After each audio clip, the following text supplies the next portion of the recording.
Hello मेरे प्यारे दोस्तों, आज फिर इस एक और बड़े इंपॉर्टेंट सेशन में मैं आप सबका स्वागत करता हूं। My self Ankit Jain, APJ sir. आज हम एक बड़ा ही यूनिक और इम्पॉर्टेंट पोर्शन लेने वाले हैं, अगेन 12th फिजिक्स का, जिसको मैग्नेटिक इफेक्ट ऑफ करंट कहते हैं। इस सीक्वेंस में बेसिकली हम 3 यूनिट्स के बारे में डिस्कशन करेंगे। सबसे पहला हम मैग्नेटिक इफेक्ट ऑफ करंट लेंगे, उसके बाद मैग्नेटिक फोर्स लेंगे, और उसके बाद हम फिर EMI AC का जो पोर्शन है वो डील करेंगे, क्योंकि उनको यूज़ करने के लिए ये कंसेप्ट क्लियर होने जरूरी हैं। So magnetic effect of current has a very importance. अगर आप देखें, मैग्नेटिक फील्ड अगर लिखना नहीं आएगा तो आगे परेशानी आपको होती रहेगी।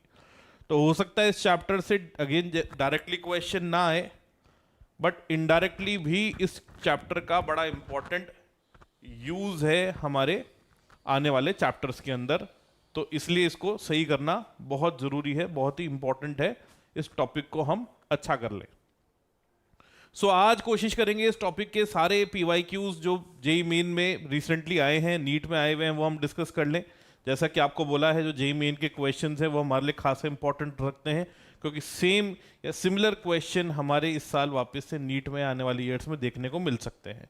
कौन से स्टूडेंट इस सेशन को अटेंड कर सकते हैं? तो वो सारे स्टूडेंट जो नीट 2024 एम कर रहे हैं, चाहे उनकी नीट लेवल की तैयारी हो या बोर्ड लेवल की तैयारी हो, वो इस सेशन को अटेंड कर सकते हैं। वो सारे स्टूडेंट जो जेई मेन 2024 का सेकंड अटेम्प्ट टारगेट कर रहे हैं, वो भी इसको देख सकते हैं। 11 से 12 मूविंग स्टूडेंट्स को अभी इसको नहीं देखना चाहिए, क्योंकि उनको ये टॉपिक अभी फिलहाल नहीं आता होगा, तो ये आप लोगों के लिए फिट नहीं है। बाकी स्टूडेंट्स इस सेशन को प्लीज़ ध्यान से फॉलो करें। जैसा कि मैं आप सबको कहता हूं कि सेशन को फॉलो करना है तो दो बड़ी इंपॉर्टेंट चीज़ें हैं।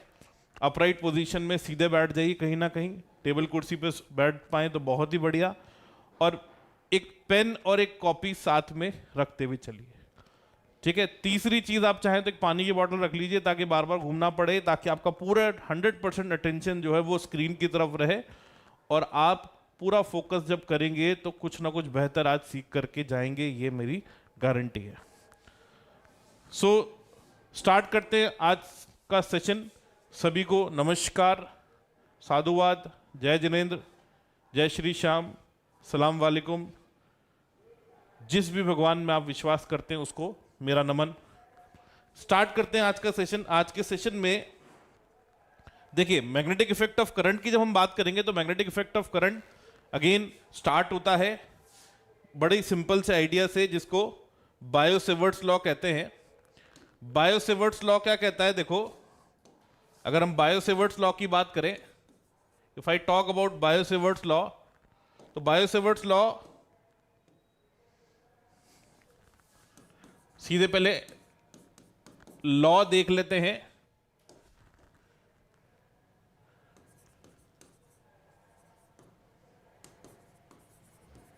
बायो-सेवर्ट्स लॉ क्या कहता है? देखो, तो बायो-सेवर्ट्स लॉ बड़ी सिंपल सी बात कहता है कि अगर हमारे पास किसी वायर में करंट फ्लो कर रहा है, लेट सपोज किसी वायर में कुछ करंट फ्लो कर रहा है आई, ठीक है, सेमीकंडक्टर भी करेंगे दोस्त, ठीक है, सीक्वेंस में चलना पड़ेगा। तो इससे अगर r डिस्टेंस पर अगर हम एक पॉइंट ले लें P, तो इस P पॉइंट पर कितनी मैग्नेटिक फील्ड होगी? इस वायर का अगर मैं एक छोटा सा टुकड़ा ले लूं जिसकी लेंथ अगर कुछ dl है, तो इस पॉइंट, इस एलिमेंट के कारण यहां पर जो मैग्नेटिक फील्ड होगी, ये उसकी वैल्यू क्या होगी? तो उसको हम डिफाइन करते हैं बायो-सेवर्ट्स लॉ से, कि उस पॉइंट पर जो मैग्नेटिक फील्ड होगी उसका magnitude μ0/4π I dl sine theta divided bye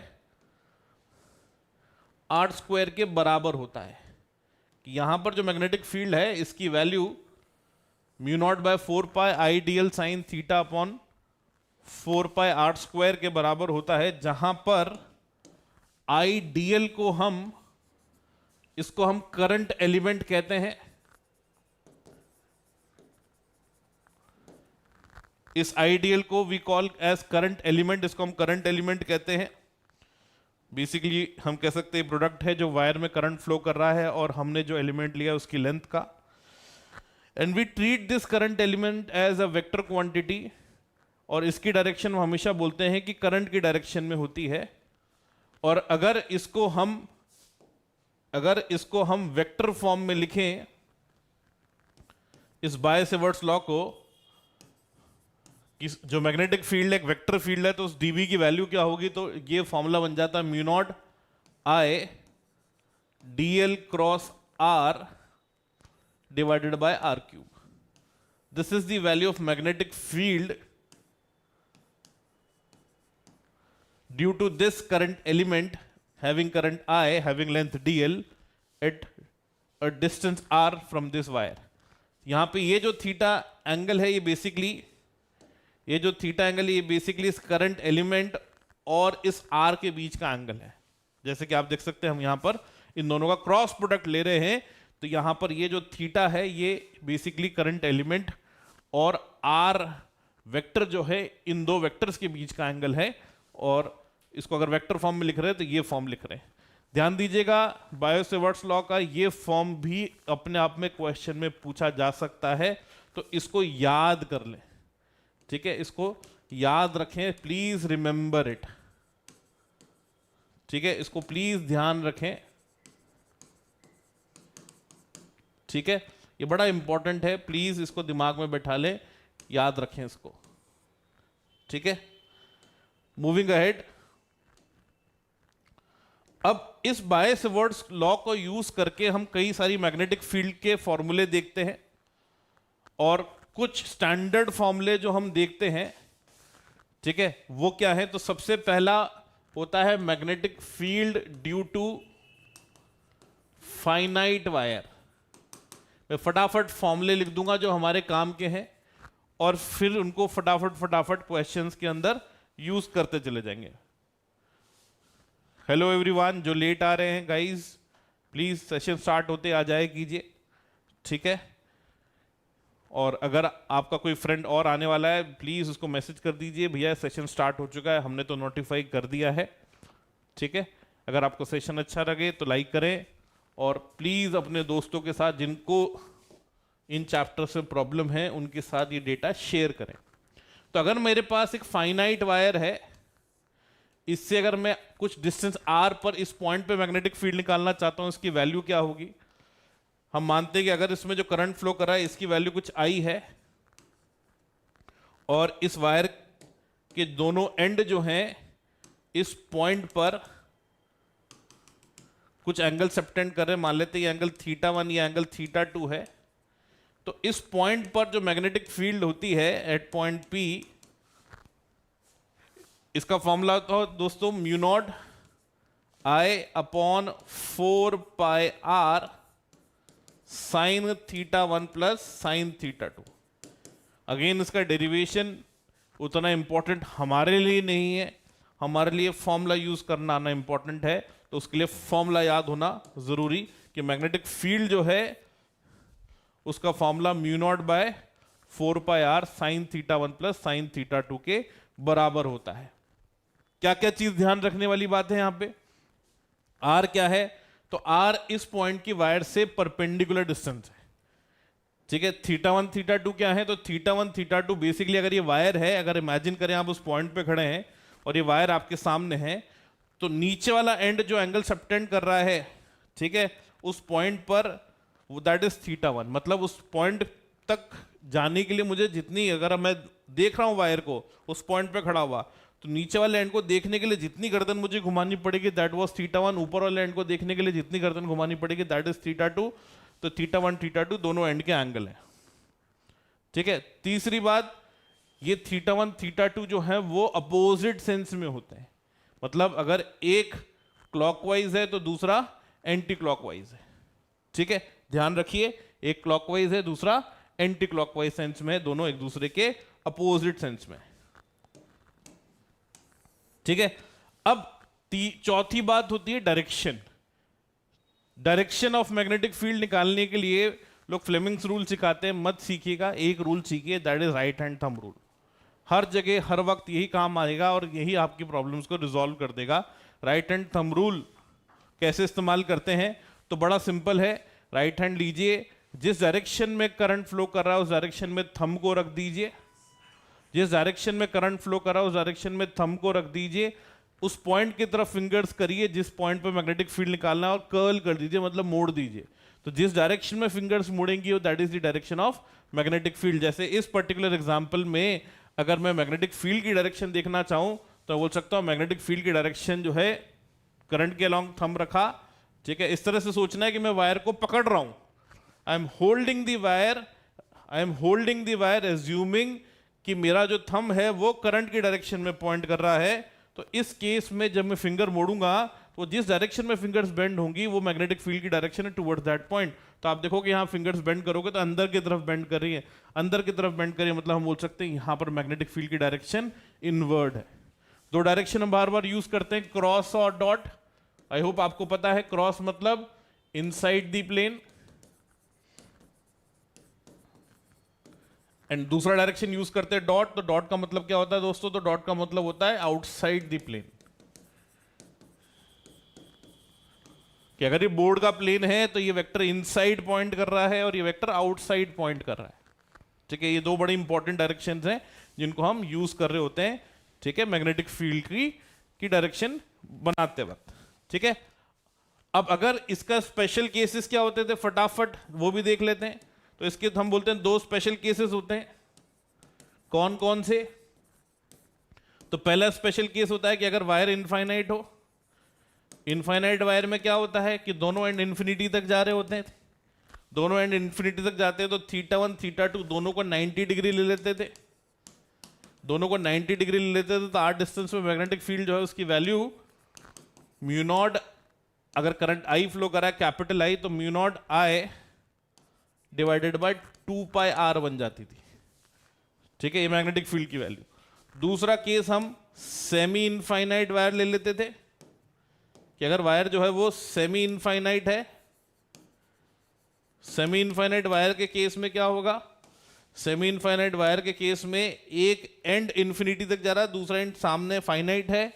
तो इसके कारण अगर हम आर डिस्टेंस पर if R we are trying to find magnetic field, तो आर डिस्टेंस पे जो मैग्नेटिक फील्ड होगी यहां पर θ1 0 है लेकिन θ2 जो है वो 90 डिग्री है, π/2 है, ठीक है। तो इस केस में यहां पर से आर डिस्टेंस पे जब मैग्नेटिक फील्ड लिखते हैं एक एंड के सामने वाले पॉइंट पर, तो जब मैं एंड के सामने वाले पॉइंट पे मैग्नेटिक फील्ड लिख रहा हूं तो इसकी वैल्यू इस पॉइंट पर बन जाती है कितनी? तो this becomes mu naught I upon 4 pi D. ये बहुत ही दो कॉमन यूज होने वाले स्पेशल केसेस हैं ऑफ दिस फाइनाइट वायर, कि वायर इनफाइनाइट है या वायर सेमी इनफाइनाइट है, मतलब एक एंड फाइनाइट है। तो इन केसेस में मैग्नेटिक फील्ड का मैग्नीट्यूड क्या होता है? Mu naught I by 2 pi R या mu naught I by 4 pi D या 4 पाई आर, ठीक है। डी लिखेंगे आर लिखेंगे, डिपेंड करेगा। हमने ये जो डिस्टेंस डिफाइन की आर के टर्म्स में की तो यहाँ पे 4 पाई आर, डी के टर्म्स में करेंगे तो 4 पाई डी के बराबर ये बन जाएगा। आई एम श्योर ये बात समझ में आती है आपको। अब इस पर क्वेश्चन किस तरह से आते हैं देखो, तो इस पर क्वेश्चन कैसे कैसे आ सकते हैं, चलिए एक एक करके देखते हैं। सबसे पहला क्वेश्चन देखते हैं, the strength of magnetic field at a point R near a long, long मतलब इसको इनफाइनाइट मानेंगे, straight current carrying wire is B, the field at a distance r/2 will be. तो अगर r डिस्टेंस पे magnetic field b है तो r/2 distance पे क्या होगी? तो अभी अपन ने जब मैग्नेटिक फील्ड का फॉर्मूला लिखा तो मैग्नेटिक फील्ड का फॉर्मूला लिखा mu naught I upon 2 pi R, मतलब यहां से बोल सकते हैं मैग्नेटिक फील्ड आर के इनवर्सली प्रोपोर्शनल है। मतलब हम यहां से बोल सकते हैं कि B2 बाय B1 जो होगा वो R1 बाय R2 के बराबर होगा, इनवर्सली प्रोपोर्शनल टू R। तो यहां से बोल सकते हैं कि नए पॉइंट पे जो मैग्नेटिक फील्ड होगी उसको B' अपॉन B कहते हैं, तो वो R/2 अपॉन R के बराबर, मतलब हाफ के बराबर हो गई, राइट। मतलब B' जो हुआ मेरे भाई वो B/2 के बराबर हो गया। देखो चेक करो समझ में आ रहा है कि नहीं समझ में आ रहा है कि इस पॉइंट पे जो मैग्नेटिक फील्ड होगी वो B/2 के बराबर होगी, मतलब करेक्ट आंसर जो है वो ए ऑप्शन हो गया।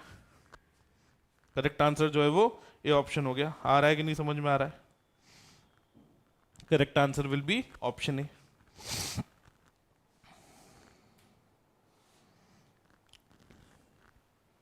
क्लियर है कि नहीं क्लियर है? ठीक है, नेक्स्ट क्वेश्चन देखो, नेक्स्ट क्वेश्चन क्या दे रखा है कि इसमें दे रखा है कि एक पॉइंट है यहां पर P, कि एक कुछ इस तरह का फ्रेम दे रखा है, वायर आ रहा है इनफाइनाइट वायर, फिर इसको ऐसे बेंड कर दिया है और ये ऐसे जा रहा है, ठीक है। इस पोर्शन की लेंथ L है, इस पोर्शन की लेंथ भी L है, इस पोर्शन की लेंथ भी L है, और यहां बीच में एक पॉइंट P लिया है।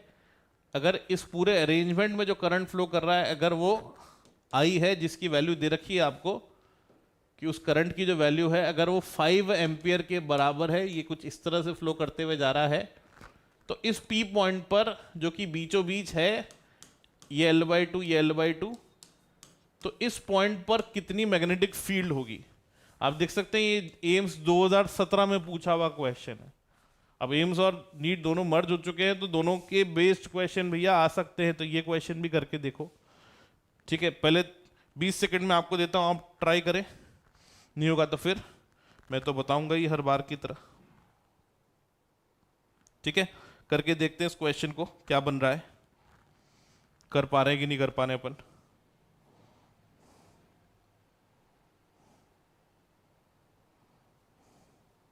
कितनी मैग्नेटिक फील्ड होगी इस P पॉइंट पे, L की वैल्यू 10 सेंटीमीटर दे रखी है।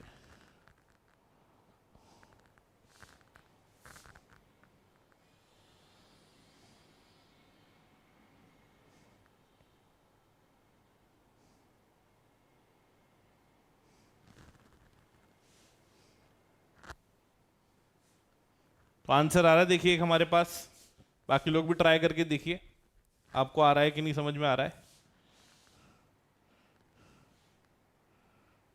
क्या आंसर होना चाहिए भाई?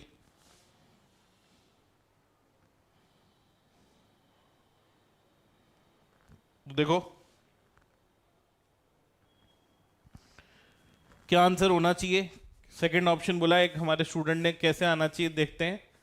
तो इसमें पहली चीज क्या समझनी है कि इसको आप 4 टुकड़ों में तोड़ो। ये एक सेमी इनफाइनाइट वायर, ये एक सेमी इनफाइनाइट वायर, और ये पॉइंट इन दोनों सेमी इनफाइनाइट वायर के एक्सिस पे लाई कर रहा है। ध्यान रखिएगा अगर पॉइंट वायर के एक्सिस पे लाई करता है तो वायर के कारण वहां मैग्नेटिक फील्ड 0 होता है, मतलब इसके कारण मैग्नेटिक फील्ड नहीं होगा। बचे हमारे पास ये 3 सेक्शन, एक ये वाला सेक्शन L लेंथ का, एक ये वाला सेक्शन L लेंथ का, एक ये वाला सेक्शन L लेंथ का।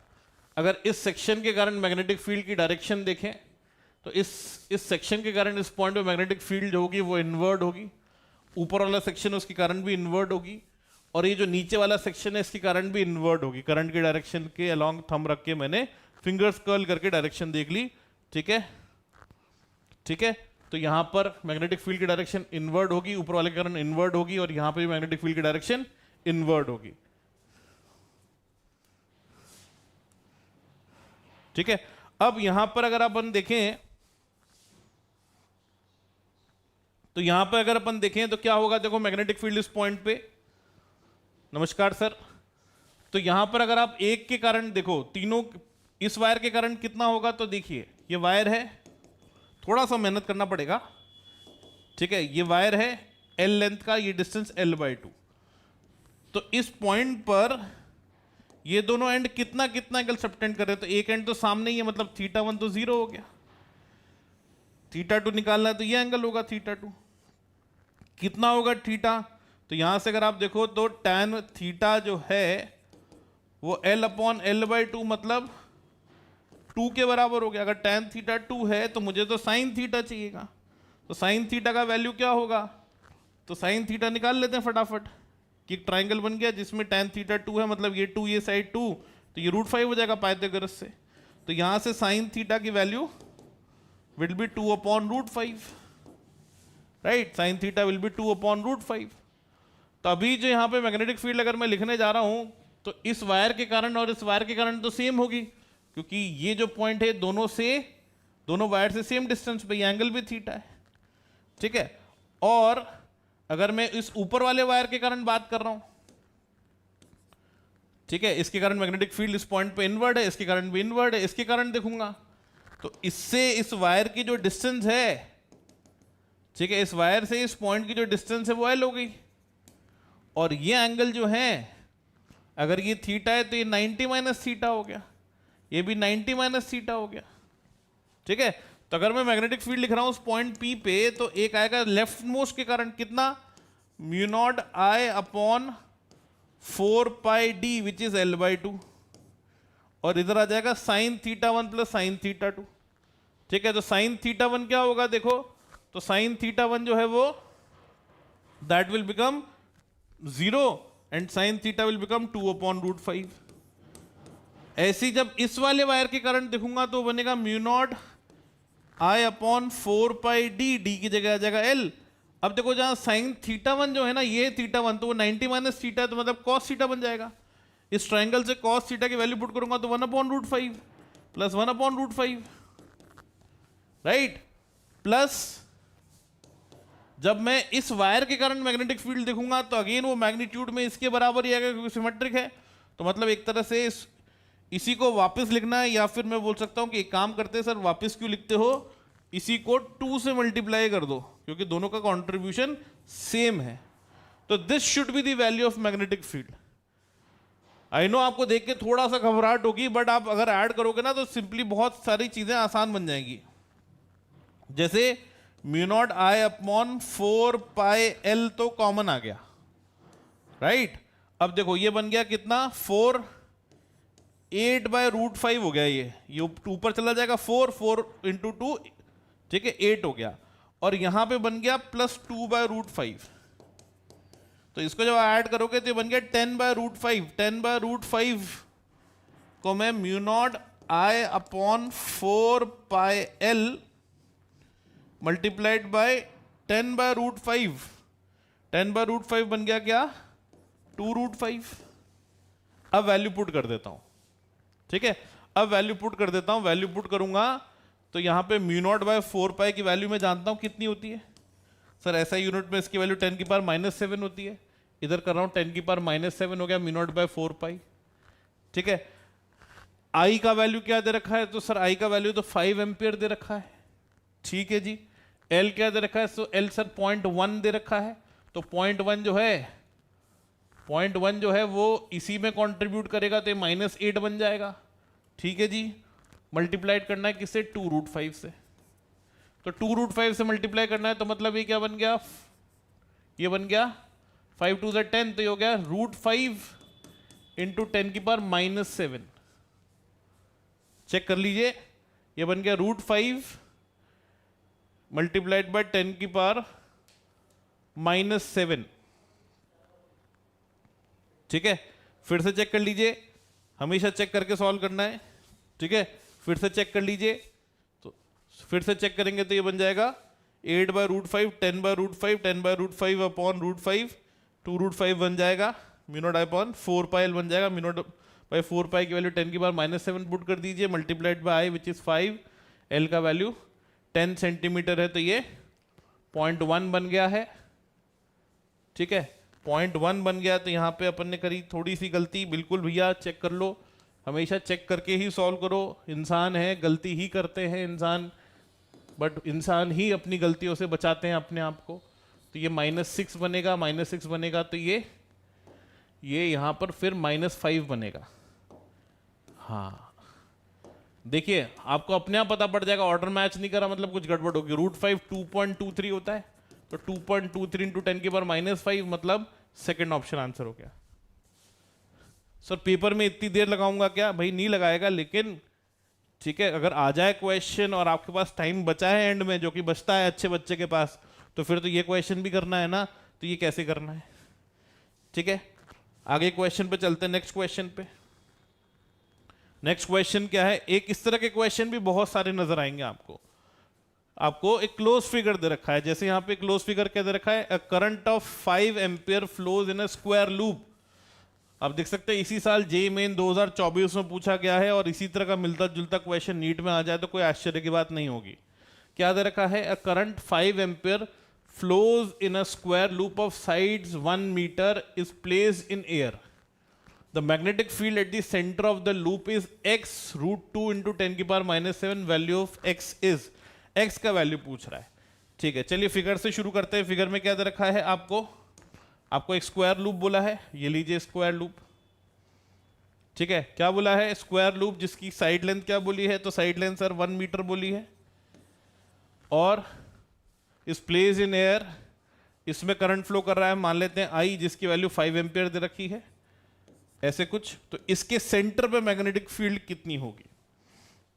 तो जब भी क्लोज फिगर आ जाए तो इसकी एक शॉर्ट ट्रिक बना लेते हैं कि जब भी एक सिमेट्रिक क्लोज फिगर आ जाए, सिमेट्रिक क्लोज फिगर हो गया इक्विलेटरल ट्राइंगल, स्क्वायर, स्क्वायर के बाद पेंटागन, 5 साइडेड, एक रेगुलर हेक्सागन, हेप्टागन, ऑक्टागन, अगर n साइडेड पॉलीगन, अगर ये सिमेट्रिक है तो आप इसकी एक ट्रिक बना सकते हो। क्या ट्रिक बना सकते हो?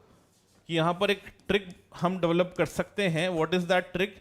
कि अगर एक साइड में करंट कुछ आई फ्लो कर रहा है, अब यहां पे देखिए कि सबके करंट जो मैग्नेटिक फील्ड की डायरेक्शन आएगी वो इनवर्ट ही आएगी, सेम डायरेक्शन में ही आएगी आई, ठीक है, सेम डायरेक्शन में आएगी, मतलब सबके करंट ऐड हो जाएगा। तो ट्रिक क्या बना सकते हैं कि अगर मेरे पास n साइडेड पॉलीगन है, ठीक है, एक रेगुलर पॉलीगन है n साइडेड,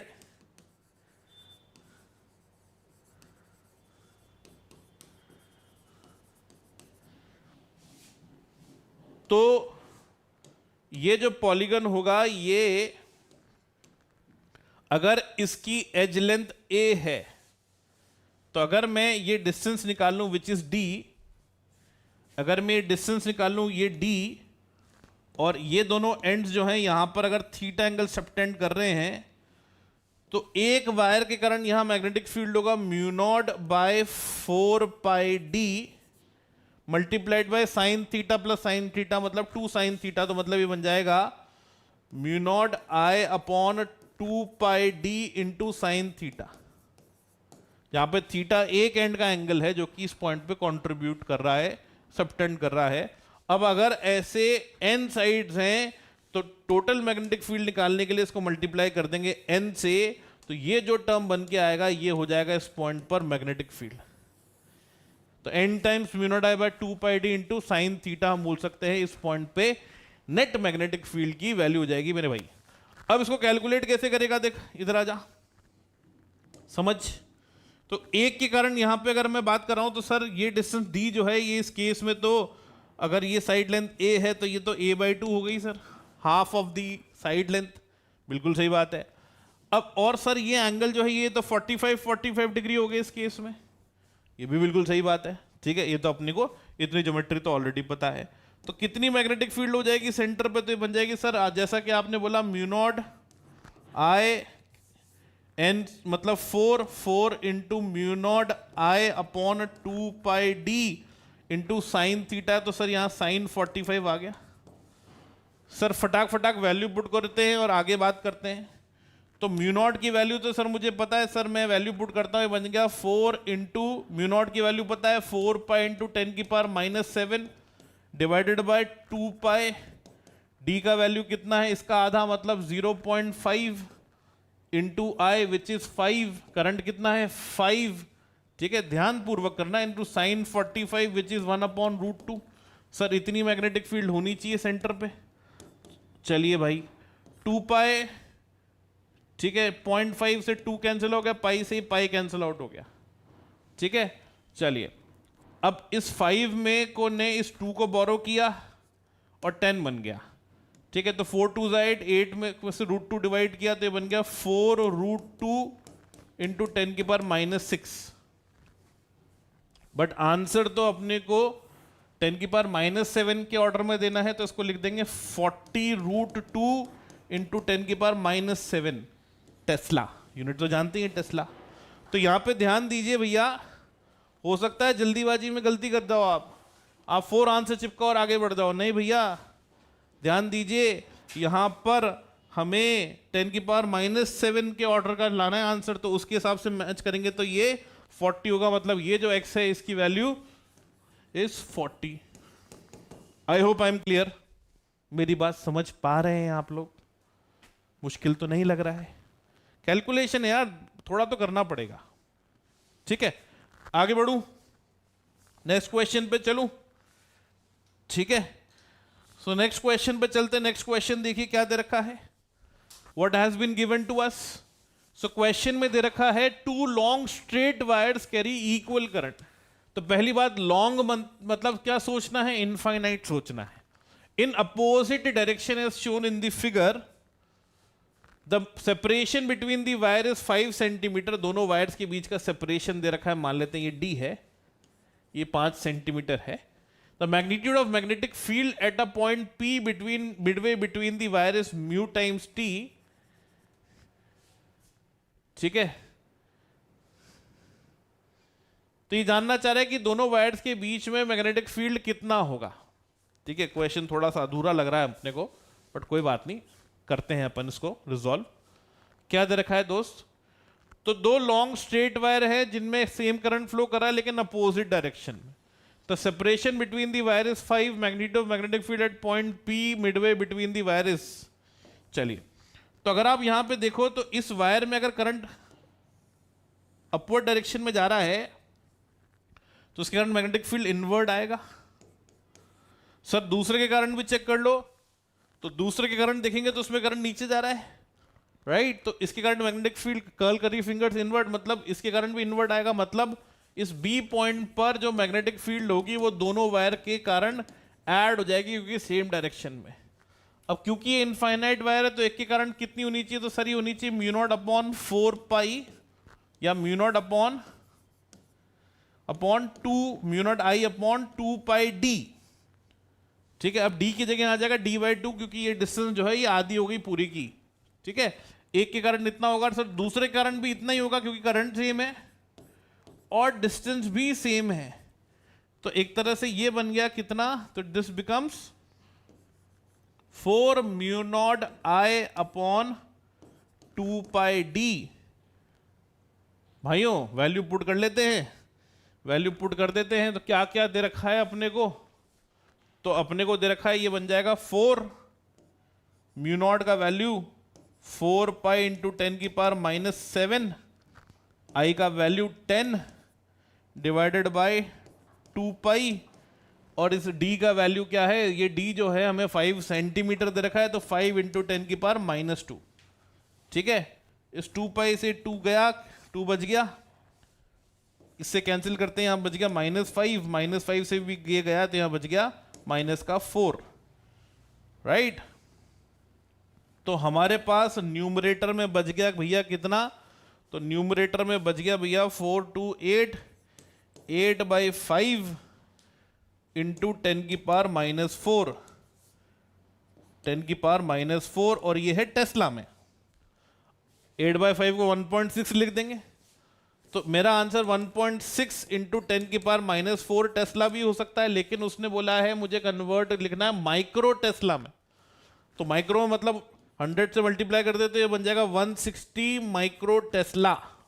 माइक्रो समझ रहे मेरे भाई, 10 की पावर -6, तो ये 1.160 इंटू माइक्रो टेस्ला, तो 160। तो मेरा अगर मैं इससे कंपेयर कर रहा हूं तो यहां पर एक टर्म और होना चाहिए था x, जिसकी वैल्यू मुझे जाननी चाहिए थी, तो वो x की वैल्यू कितनी हो गई है, 160 हो गई है। ठीक है, मिल गया हमें answer, it should B 160। Sir क्या होता अगर करंट सेम डायरेक्शन में होता दोनों में, क्या होता अगर करंट सेम डायरेक्शन में होता, तो अगर करंट भैया सेम डायरेक्शन में होता तो इसके कारण इस पॉइंट पे अगर मिड पॉइंट ले रहा हूं दोनों को ज्वाइन करने वाली लाइन का, तो इसके कारण मैग्नेटिक फील्ड इनवर्ड, और इसके कारण भी अगर देखेंगे तो इसके कारण इनवर्ड, और इसके कारण देखेंगे तो आउटवर्ड आ रहा है, मतलब दोनों के कारण मैग्नेटिक फील्ड अपोजिट डायरेक्शन में आती है, तो नेट मैग्नेटिक फील्ड 0 हो जाती, नेट मैग्नेटिक फील्ड 0 हो जाती। तो भैया यहां बड़ा इंपॉर्टेंट है, फॉर्मूले के साथ साथ डायरेक्शन को भी ध्यान रखते हुए सॉल्व करना है, प्रॉपर इज्जत देनी है डायरेक्शन को। डायरेक्शन को इज्जत नहीं दी तो आपकी इज्जत खराब करा देगी, ध्यान रखिएगा इस बात का। चलिए अगला क्वेश्चन आ गया है। अगले क्वेश्चन में क्या बोला है, a regular polygon of 6 sides. एक रेगुलर पॉलीगन 6 साइड का तो हेक्सागन ही होता है, बिल्कुल सही जवाब। Is formed by bending a wire of length 4 pi metre. क्या आपके पास एक पूरा वायर था L लेंथ का, आपने इसको बेंड करके क्या बना दिया, इसको बेंड करके षटभुज बना दिया, बोले तो हेक्सागन बना दिया, षटभुज हेक्सागन। ठीक है, तो if an electric current of 4, कुछ इलेक्ट्रिक करंट और इसमें मैं मेरे भाई फ्लो करा दिया I, is flowing through the sides of the polygon, the magnetic field at the center of the polygon would be, center पे magnetic field जांच करके बता दीजिए। तो क्या ही दिक्कत है? सेंटर पे मैग्नेटिक फील्ड अगर मैं देखूंगा तो मैंने अभी बताया था it should be N, formula trick उठा लो पीछे से फटाक से। क्या किया था अपन ने? एन साइडेड रेगुलर पॉलीगन में N mu naught by 2 pi D into sine theta, N mu naught I upon 2 pi D into sine theta. N का वैल्यू कितना हो गया? 6। म्यू नॉट का वैल्यू हो गया 4 पाई इंटू 10 की पावर -7। आई का वैल्यू क्या है? 4 pi multiplied by √3 divided by 2 pi D. D कितना है? अब ये दूरी कितनी है ये सबसे पहले जाननी पड़ेगी। तो सबसे पहली बात कि अगर इस पूरे वायर की लेंथ L है जो कि 4 पाई है, तो एक साइड की जो लेंथ होगी, एक साइड की जो लेंथ होगी A, वो L/6 होगी। L/6 होगी मतलब 4 पाई बाय 6 यानी कि 2 पाई बाय 3 होगी। अगर ये 2 पाई बाय 3 होगी तो कुछ जानकारी, ये एंगल 60 डिग्री होते हैं रेगुलर हेक्सागन में, तो ये एंगल 30 डिग्री हो जाएंगे। तो साइन थीटा में जो थीटा लिखना है वो तो साइन 30 हो गया। साइन 30 बोले तो 1/2 हो गया, तो सीधे 1/2 डालते हैं, ये थीटा 30 डिग्री है। दूसरा ये डी कितना है, ये डिस्टेंस कितनी है, व्हाट इज दिस डिस्टेंस? तो दो तरह से जान सकते हैं जनाब आप। अगर ये ए है तो ये लेंथ भी ए है, तो ये जो लेंथ होगी, इफ आई से दिस इज डी, तो डी जो है वो ए साइन 60 होगा, perpendicular upon hypotenuse sign theta. तो इसको मैं ए, इस डी को मैं ए, पहली बात तो इस डी को मैं ए साइन 60 लिख सकता हूं, ठीक है। ए कितना है? ए है L/6 यानी कि 2 पाई बाय 3 वैल्यू पुट करते ही चलते हैं, इंटू साइन 60 कितना होता है? √3/2। अब तो काट पीट का क्वेश्चन हो गया, देखें काट पीट करना अपने बस की है कि नहीं है। आ जाओ, बड़ा मजेदार काम होता है, ठीक है। पाई पाई पाई पाई 2 2 4, ठीक है, √3 और क्या कट जा रहा है जनाब, ठीक है। तो ये 1/2 से ये 2 कट जाएगा, ध्यान से करना, गलत कट गया तो दिक्कत हो जाएगी, समझ रहे हो ना मेरी बात, ठीक है। सही कैंसिल आउट करना चीजों को। तो यहां पर मेरे पास क्या बच गया? ये 6 ऊपर चला गया, ठीक है। तो 6 3 18 बच गया एक, तो ये इससे मल्टीप्लाई हो करके, और एक बच गया 4 और कुछ बच गया, बाकी सब खलास हो गया, ठीक है। और एक और बच गया, मतलब पावर तो बची है, इंटू 10 की पावर, ये बैठी हुई चुपचाप -7, कि तुम सब कर लो पहले अपना। तो 18 4 72 इंटू 10 की पावर -7 टेस्ला हो गया आंसर मेरा। तो अगर अपन इससे मैच करें x इंटू 10 की पावर -7, तो x की वैल्यू क्या होगी? It is 72। तो x जो हो गया दोस्तों वो कितना हो गया? 72 हो गया। तो अगर N sided polygon based question आ जाए, जो कि आप देख सकते हो, दो तो अपन ने अभी कर लिए जो कि आते रहते हैं, तो किस तरह से रिजॉल्व करना है? मेनली तो आपके स्क्वायर आएगा, ज्यादा से ज्यादा हेक्सागन आ सकता है, इससे डिफिकल्ट कोई और शेप नहीं आएगा, ठीक है। परेशान मत होना कि यार ये तो ज्योमेट्री बहुत डाल दी इसने, क्या कर रहा है? कुछ नहीं कर रहे हैं, सिंपल कहानी है। नेक्स्ट एलिमेंट जो हम देखते हैं वो है एक सर्कुलर लूप। एक सर्कुलर लूप, अगर हमारे पास एक सर्कुलर लूप है तो उस लूप के कारण हम मैग्नेटिक फील्ड लिख सकते हैं, एक तो उसके केंद्र पे यानी कि सेंटर पे। अगर मेरे पास एक लूप है जिसके n टर्न्स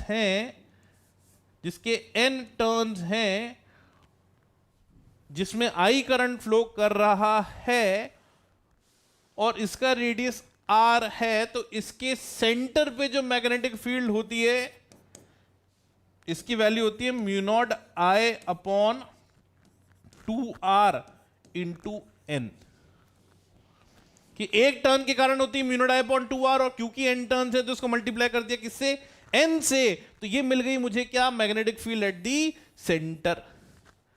अब यहां पर जो बड़ी इंपॉर्टेंट जानकारी है वो क्या है कि n जो है वो जरूरी नहीं इंटीजर हो, मतलब हो सकता है कि मेरे पास ऐसा ही लूप हो। सर ये तो कंप्लीट लूप ही नहीं है, कोई बात नहीं, इसको आप क्या बोलोगे, इसको सेमी सर्कुलर लूप बोलो। तो यहां पर क्या होगा, मैं जब सेंटर पे मैग्नेटिक फील्ड लिखूंगा तो अभी भी मैं इस फॉर्मूले का इस्तेमाल कर लूंगा कि सेंटर में मैग्नेटिक फील्ड हो जाएगी mu naught I upon 2r multiplied by number of turn. तो सर ये तो आधा टर्न है, हाफ, इसमें क्या था, तो ये बन गया magnetic field mu naught I upon 4r।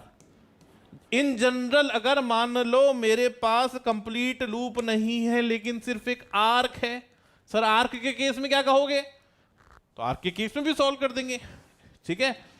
क्या कि मान लें इसमें करंट आई है, तो सेंटर पे मैग्नेटिक फील्ड क्या होगा, तो सेंटर पे मैग्नेटिक फील्ड जो होगा वो बन जाएगा mu naught I upon 2r। ये तो फिक्स है ही, पूरे लूप के करंट मल्टीप्लाई कर दो नंबर ऑफ टर्न से।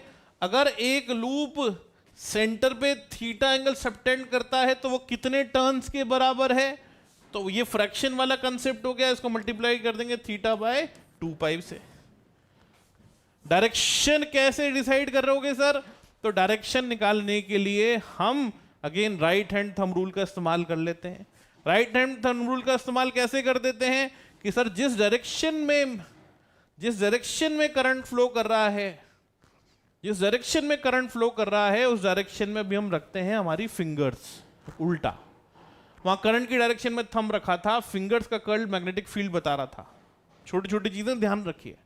यहां पर हम बोल रहे हैं कि करंट की डायरेक्शन में फिंगर्स कर्ल करेंगे, जिधर हमारा थंब पॉइंट करेगा that is direction of magnetic field. तो यहां पर देखिए कि करंट का डायरेक्शन अगर देखें तो इस केस में जैसे हम बोल रहे हैं क्लॉकवाइज है, तो क्लॉकवाइज डायरेक्शन में जब मैं फिंगर कर्ल करूंगा तो मेरा थंब पॉइंट कर रहा है किधर, इनवर्ड, मतलब यहां मैग्नेटिक फील्ड की डायरेक्शन सेंटर पे है इनवर्ड। इनवर्ड को कैसे रिप्रेजेंट करते थे, क्रॉस से, तो यहां मैग्नेटिक फील्ड इनवर्ड है along the inside the plane, ठीक है। तो ये हो गया मैग्नेटिक फील्ड का डायरेक्शन, हम किस तरह से देखेंगे। फिंगर्स कर्ल कीजिए, जिधर थंब पॉइंट करेगा वो मैग्नेटिक फील्ड का डायरेक्शन, ठीक है। एक इंफॉर्मेशन ये आपको मैंने दे दी। दूसरी इंफॉर्मेशन जो यहां बड़ी इंपॉर्टेंट है, मैग्नेटिक फील्ड का फॉर्मूला देख लिया, मैग्नेटिक फील्ड की डायरेक्शन देख ली। इस हम बोलते हैं कि करंट कैरिंग लूप जो होता है it is equivalent to a magnet. एक करंट कैरिंग लूप को हम बोलते हैं this is equivalent to a magnet. Sir magnet के तो दो पोल होते हैं नॉर्थ साउथ, मैग्नेट के तो दो पोल होते हैं सर नॉर्थ साउथ, ये कैसे मैग्नेट के इक्वल है, ठीक है। तो ये कैसे मैग्नेट के इक्वल है, तो हम बोलते हैं कि यहां पर अगर आप बोल रहे हो कि ये मैग्नेट के इक्विवेलेंट है, थोड़ा सा मैंने इस लूप को घुमा दिया है, ठीक है। इस लूप को ऐसे रखने की जगह ऐसे रख दिया, this is outside the plane of the board, outside the plane of the board, ठीक है। यहां पर मैग्नेटिक फील्ड का डायरेक्शन कैसे डिसाइड करने वाला हूं, जरा गौर कीजिए।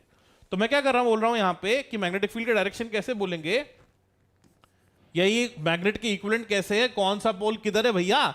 मान लेते करंट फ्लो कर रहा है कुछ इस तरह से, इस तरह से, तो हम बोल रहे हैं कि मैग्नेट के अंदर क्या होता है, मैग्नेट के अंदर हम बोलते हैं कि नॉर्थ पोल से मैग्नेटिक फील्ड लाइंस निकलती हैं, साउथ पोल पे आती हैं, ठीक है।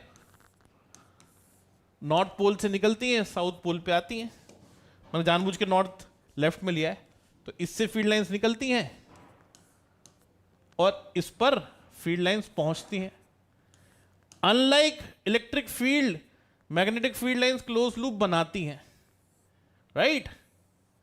तो अगर अपन बनाए तो नॉर्थ से निकलती हैं और साउथ पे जाती हैं, और मैग्नेट के अंदर उल्टा होता है, अंदर साउथ से नॉर्थ होती हैं, तभी तो क्लोज लूप बनेगा पूरा। बाहर होती है नॉर्थ से साउथ, अंदर होती है साउथ से नॉर्थ। तो अगर अपन यहां पे देखें, यहां करंट ऐसे फ्लो कर रहा है, तो यहां से भी अगर आप देखोगे इस तरफ से मैग्नेटिक फील्ड लाइंस निकल रही हैं। अब इधर से निकल रही है तो इधर से आ रही होंगी, तो यहां पर मैग्नेटिक फील्ड लाइंस आ रही हैं। कोने से देखूंगा तो इधर से निकल रही है, इधर जा रही है, इधर से निकल रही है, इधर जा रही है, इधर से निकल रही है, इधर आ रही है, इधर से निकल रही है, इधर आ रही है।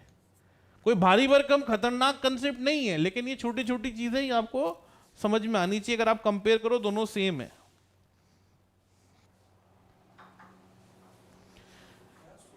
एक स्टूडेंट पूछ रहा है कि मेरा 80% ही आया है सर, मैं क्या करूं? पहली बात तो भैया टेंशन मत ले, ओवर थिंकिंग मत करो। तैयारी का जो हम बोलते हैं ना एक बड़ा दीमक है ओवर थिंकिंग, जरूरत से ज्यादा सोचते रहना। ठीक है, आपको ठीक है प्रॉब्लम है, प्रॉब्लम रिजॉल्व करनी है तो प्रॉब्लम के बारे में सोचना तो पड़ेगा, लेकिन ओवर थिंकिंग नहीं, हर वक्त ही वही चल रहा है, मैं सोल्यूशन पे काम ही नहीं कर रहा हूं, सोच तो रहा हूं सोल्यूशन क्या है लेकिन उसको एग्जीक्यूट ही नहीं कर रहा हूं। की इज एग्जीक्यूशन। एग्जीक्यूट कीजिए जो प्लान आप सोच रहे हो। आपको पता है आपका परसेंटाइल कम रह गया तो क्या करना है? बड़ा कॉमन सेंस और मेहनत करनी है, और तो करो ना, कौन रोक रहा है? दोबारा पढ़ो, फिर क्वेश्चन सॉल्व करो, उन पेपर को दोबारा उठा के करके देखो जो आपसे गड़बड़ हो गए। ठीक है, बट सोचते रहोगे अब क्या करूं, अब क्या करूं, कोई खतरनाक स्ट्रैटेजी मिलेगी मेरे को 10 दिन में सब सही हो जाएगा, नहीं होती भी ऐसी कोई स्ट्रैटेजी, सब मूर्ख बनाने के तरीके हैं। ठीक है, अगर कोई आपको ऐसी स्ट्रैटेजी बना रहा है, बता रहा है, तो आपको ही पता अंदर से तो यार ये तो जादू है, और जादू होगा कि नहीं होगा, कुछ नहीं होता जादू। ठीक है भाई, अभी सेकंड अटेम्प्ट है, वो मेरे दोस्त मुझसे पूछ रहा है कि सर ड्रॉप ले लूं क्या? अरे भाई अभी ड्रॉप कर इस आइडिया को कि तुझे ड्रॉप लेना है, ये लूजर एटीट्यूड है। अभी तू कोशिश कर जितने तेरे पास दिन बचे हैं उसको प्रॉपरली यूटिलाइज करके सेकंड अटेम्प्ट में अपना बेस्ट देने की। ड्रॉप ले लेना कोई बात नहीं, बट अभी तो फोकस करो अपना 100%, जो सामने सामने दिख रहा है पेपर, तो पेपर पे फोकस करो। ठीक है, चलिए वापस आ जाते हैं यहां पे। तो आप देख सकते हैं यहां पर दोनों तरफ मैग्नेटिक फील्ड लाइंस जो बनी है वो सिमिलर सी बनी हुई है। हाँ सर, एक जैसी कुछ कुछ दिखाई दे रही है, और ये बड़ा इंपॉर्टेंट आइडेंटिफिकेशन है कि करंट कैरिंग लूप मैग्नेट की तरह बिहेव कर सकता है, कि इलेक्ट्रोमैग्नेट बोल देते हैं इसको हम, कि जब चाहेंगे, जितनी स्ट्रेंथ का चाहेंगे, जिस डायरेक्शन में चाहेंगे, हम मैग्नेट बना सकते हैं। स्ट्रेंथ ऑफ हम बोल रहे हैं कि मैग्नेटिक फील्ड जो कि करंट कैरिंग लूप प्रोड्यूस कर रहा है, मनवांछित मैग्नेट मिल गई है। ठीक है, कि किधर की तरफ मैग्नेटिक फील्ड लाइन निकलेंगी सर, वो तो डिपेंड करेगा करंट कैसे फ्लो कर रहा है। अगर करंट अंदर जाने की जगह बाहर आ रहा होता तो इधर होती। ठीक है, कितनी होंगी मैग्नेटिक फील्ड लाइंस सर, वो मैग्नेटिक फील्ड पे डिपेंड करेगा, वो कितना होगा अभी देखा, करंट पे डिपेंड करेगा। सो हम बोलते हैं कि इस तरफ बन जाएगा नॉर्थ पोल और इस तरफ बन जाएगा साउथ पोल, मतलब जिधर से फील्ड लाइंस निकल रही हैं वो नॉर्थ पोल की तरह बिहेव करेगा, और जिधर से फील्ड लाइंस आ रही हैं वो साउथ पोल की तरह बिहेव करेगा। मतलब अगर मेरे पास एक करंट कैरिंग लूप है गाइस, अगर मेरे पास एक करंट कैरिंग लूप है जिसमें करंट फ्लो कर रहा है, सुन लो समझ लो ध्यान रखना, सिर्फ उतनी बात जितनी काम की है। अगर मेरे पास एक करंट कैरिंग लूप है जिसमें करंट फ्लो कर रहा है, तो सर करंट की दो डायरेक्शन होगी, या तो करंट फ्लो कर रहा होगा क्लॉकवाइज, या करंट फ्लो कर रहा होगा एंटी क्लॉकवाइज, या तो करंट क्लॉकवाइज या करंट एंटी क्लॉकवाइज। इन दोनों ही केस में अगर मैं इसको एक मैग्नेट से कंपेयर किया, मैग्नेट के पोल से कंपेयर करना चाहूं, तो आप देख सकते हैं यहां पर कर्ल करेंगे तो हम अंदर पॉइंट कर रहा, मतलब यहां से फील्ड लाइंस अंदर जा रही है, अंदर जा रही है, मतलब हम अभी देख रहे हैं एक तरह से मैग्नेट के साउथ पोल को। याद रखने का तरीका देखिए, करंट की डायरेक्शन में मैं अगर एरो अल्फाबेट बनाऊंगा तो एस बन रहा है। ऐसे ही अगर मैं ये मान के चल रहा हूं कि मैग्नेटिक करंट ऐसे फ्लो कर रहा है, तो मैग्नेटिक फील्ड लाइंस बाहर की तरफ आ रही होंगी। मैग्नेटिक फील्ड लाइंस अगर बाहर की तरफ आ रही हैं तो हम बोल सकते हैं मैग्नेटिक फील्ड लाइन तो नॉर्थ पोल से निकलती है, मतलब ये जो फेस हम देख रहे हैं ये अभी हम एक मैग्नेट का नॉर्थ पोल देख रहे हैं। तो एक करंट कैरिंग लूप हम बोल रहे हैं मैग्नेट की तरह बिहेव करता है, उसका एक फेस नॉर्थ पोल की तरह, दूसरा फेस साउथ पोल की तरह बिहेव करता है। कौन सा कौन होगा ये डिपेंड करेगा करंट की डायरेक्शन पे। तो करंट देखने का तरीका क्या है? पोल बड़ा सिंपल सा है, जिधर करंट फ्लो कर रहा है आप फिंगर्स कर्ल कर लीजिए। अगर आप अपने थंब को देख रहे हो मतलब आप नॉर्थ पोल को देख रहे हो, अगर आपने पाम के बॉटम को देख रहे हो, इस पोर्शन को देख रहे हो, मतलब आप साउथ पोल को देख रहे हो। जैसे यहां पर अगर मैं फिंगर्स कर्ल करूं, इस पहले केस में मैं फिंगर्स कर्ल करूं तो मैं पाम के एंड को देख रहा हूं, मतलब मैं साउथ पोल को देख रहा हूं। यहां मैं फिंगर्स कर्ल करूं तो मैं थंब को देख रहा हूं, मतलब नॉर्थ पोल को देख रहा हूं। आई एम श्योर ये बात आपको बहुत बढ़िया तरह से समझ में आ गई होगी, और ये बड़ी इंपॉर्टेंट है, प्लीज पल्ले बांध लेना है इसको, ठीक है। सर फॉर्मूला भी तो बता दो। बिल्कुल बता देता हूं कि अगर हमारे पास एक करंट कैरिंग लूप है और हम उसके एक्सिस पे किसी पॉइंट पे मैग्नेटिक फील्ड लिखना चाहते हैं, तो इसका फॉर्मूला कुछ सिमिलर है किससे, इलेक्ट्रिक फील्ड से, कि यहां पर जो मैग्नेटिक फील्ड होती है एक्सिस पे, पहली बात तो वो एक्सियल होती है और उसकी वैल्यू होती है म्यू नॉट एन आई। अगर इस लूप का रेडियस आर है तो R square upon twice R square plus X square की पावर 3/2। कुछ सिमिलर बोला है, 100% सिमिलर नहीं है, फॉर्म मिलता जुलता सा है, फॉर्मूला सेम नहीं है। तो यहां पर मैग्नेटिक फील्ड जो है वो mu naught N I R square upon twice of R square plus X square की पावर 3/2 के बराबर आ जाएगा मेरे भाई। और ये हो गया फॉर्मूला मैग्नेटिक फील्ड का, एक्सिस के किसी पॉइंट पे, इफ आई से दिस पॉइंट इज पी। यहां पर इंपॉर्टेंट बात क्या है कि अगर आप जो पॉइंट है जिसकी सेंटर से डिस्टेंस x ले रहे हो, x को 0 भी पुट कर दोगे तो मैग्नेटिक फील्ड सेंटर में मिल जाएगी mu naught N I divided by R, 2r के बराबर।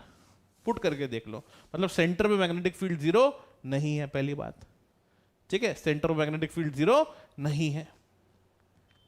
दूसरा, अगर मैं एक और चर्चा करूं, अगर मैं जिस पॉइंट पे हूं वो बहुत क्लोज है सेंटर के, मतलब सेंटर पे तो नहीं बट सेंटर के क्लोजर है, यहां हूं तो यहां पे मैग्नेटिक फील्ड क्या होगी, तो वहां पे भी मैग्नेटिक फील्ड अगर आप देखोगे उस पॉइंट पर मैग्नेटिक फील्ड क्या होगी, तो आप इस एक्स स्क्वायर को नेग्लेक्ट कर दो आर स्क्वायर के कंपैरिजन में, तो भी मैग्नेटिक फील्ड जो होगी वो म्यू नॉट एन आई अपॉन 2r के बराबर ही होगी, मतलब सेंटर के आसपास भी मैग्नेटिक फील्ड कांस्टेंट है। इसीलिए जब हम मैग्नेटिक फील्ड का ग्राफ बनाते हैं ना मेरे, तो वो कुछ ऐसा चलता है, स्टार्टिंग में सेंटर के आसपास लगभग कांस्टेंट है, फिर ये गिरना शुरू होता है दोनों तरफ, ऐसे कुछ, इट डिक्रीजेस विद डिस्टेंस, ठीक है। बीच में एक पॉइंट ऑफ इन्फ्लेक्शन आता है, बट उन सब की हम बात नहीं करेंगे क्योंकि हम नीट वाले बालक हैं, जेई वाले नहीं। आइए क्वेश्चंस करते हैं, क्वेश्चन करना ही अपना काम, अपना धर्म, अपना ईमान। आइए क्वेश्चन करते हैं। पहला क्वेश्चन देखिए आपके स्क्रीन पर,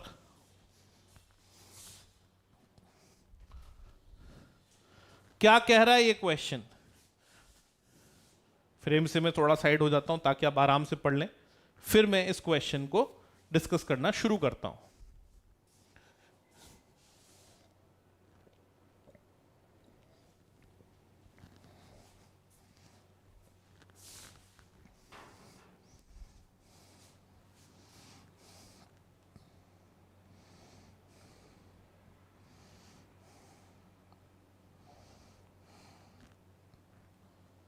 मेरे वो सारे दोस्त जो लाइव हैं और हमारे साथ साथ बड़ा कॉन्फिडेंस के साथ चल रहे हैं, प्लीज़ मैसेज कर दीजिए कि आपको समझ में आ रहा है कि नहीं समझ में आ रहा है। जैसा कि मैंने आपको हर सेशन में बोलता हूँ, आए तो ना बोले चलेगा, बट नहीं आए तो चुप नहीं रहना है। जीवन में सबसे बड़ा पाप है अन्याय सहना। एक हमारे यूथ लीडर स्वामी विवेकानंद जी कह के गए हैं, जीवन में सबसे बड़ा अन्याय है अन्याय सहना। तो अन्याय नहीं सहना है। समझ में आ रहा है तो हाँ बोलते जाइएगा, और ना आए तो चिल्ला के ना बोलते रहिएगा, ठीक है। चलिए, क्या बोला है, 2 circular coils P and Q of 100 turns. Question ध्यान से पढ़े, इंपॉर्टेंट वर्ड्स मार्क करते हुए चले। Has a radius of pi centimetre, the currents in P and Q are 1 ampere and 2 ampere respectively. P and Q are placed with their planes mutually perpendicular। दो planes इस तरह से रखे हैं कि ये आपस में एक दूसरे के म्यूचुअली परपेंडिकुलर है। मतलब एक तो हमने कुछ ऐसा रखा है, इसको हमने कुछ इस तरह से रखा है,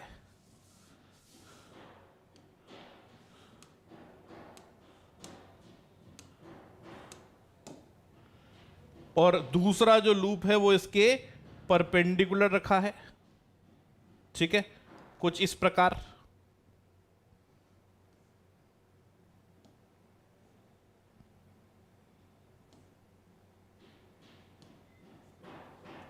देखिए,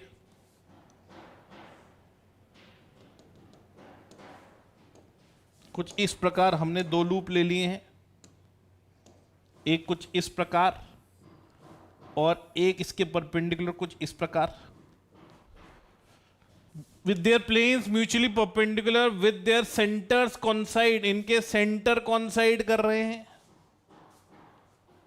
इनके सेंटर कॉन्साइड कर रहे हैं, राइट।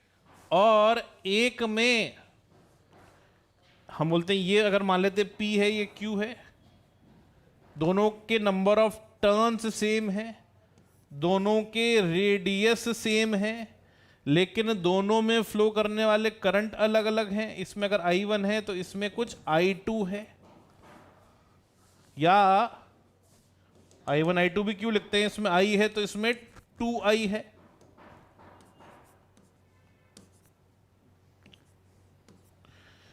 तो resultant magnetic field induction eight the centre of the coil is, तो सेंटर पे रिजल्टेंट मैग्नेटिक फील्ड कितना होगा, तो भैया एक के कारण सेंटर पे मैग्नेटिक फील्ड होगा। जैसे इसके कारण देखिए तो इसके कारण ऊपर की तरफ होगा, मान लेते हैं इसका मैग्नीट्यूड बी नॉट है, बी नॉट का value mu naught N I divided by 2R होगा। ऐसे ही इस वाले के कारण देखेंगे तो इस तरफ आएगा उसके प्लेन के परपेंडिकुलर, और क्योंकि इसमें करंट डबल है तो मैग्नेटिक फील्ड भी डबल है, मतलब इसके कारण यहां मैग्नीट्यूड 2B0 होगा। तो यहां पर जो रिजल्टेंट मैग्नेटिक फील्ड होगी वो इन दोनों का रिजल्टेंट आएगी, और उसकी value under root of B0 square plus 2B0 square हो जाएगी। मतलब ये √5B0 हो जाएगा। कितना? √5B0 के बराबर हो जाएगा। तो कितना हो जाएगा magnetic field? It is √5B0। √5 into B0 कितना होगा? तो B0 का वैल्यू पुट करते हैं, mu not is 4 pi into 10⁻⁻7 multiplied by n की वैल्यू 100 मल्टीप्लाइड बाय आई की वैल्यू 1। देखते जाइए, म्यू0 ni डिवाइडेड बाय 2r की वैल्यू पाई इंटू 10⁻⁻2। -2 क्यों किया सर? क्योंकि सेंटीमीटर में दिया है रेडियस। यूनिट्स का बहुत ध्यान रखूंगा, बहुत प्यार से पुट करूंगा इनकी वैल्यू। तो देखिए क्या बन जा रहा है, आइए कट कट काटें। ठीक है, पाई से पाई गया, ये cancel 2, so this becomes what, √5। और कुछ कट रहा है क्या भैया? सो दिस बिकम्स √5 या 2√5 मल्टीप्लाइड बाय 10⁻⁻7 से -2 किया तो ये बन गया -5 इंटू 100 -3। मतलब ये बन गया 2√5 मिली टेस्ला। अगर इसको उस फॉर्म से कंपेयर करूं तो ये √20 मिली टेस्ला हो गया। आपको तो टी पूछा है, हमको तो ये पूछा है, रूट में क्या आएगा? तो हमारा आंसर x का वैल्यू 20 हो गया। हमारा x का वैल्यू 20 हो गया। ये रहा सॉल्यूशन आपके सामने, आराम से देख लीजिए। 10 सेकंड आपको दिए, नहीं समझ में आया तो पूछ लीजिए, जैसा कि मैंने बोला। फिर आगे बढ़ते हैं, फिर आगे बढ़ते हैं।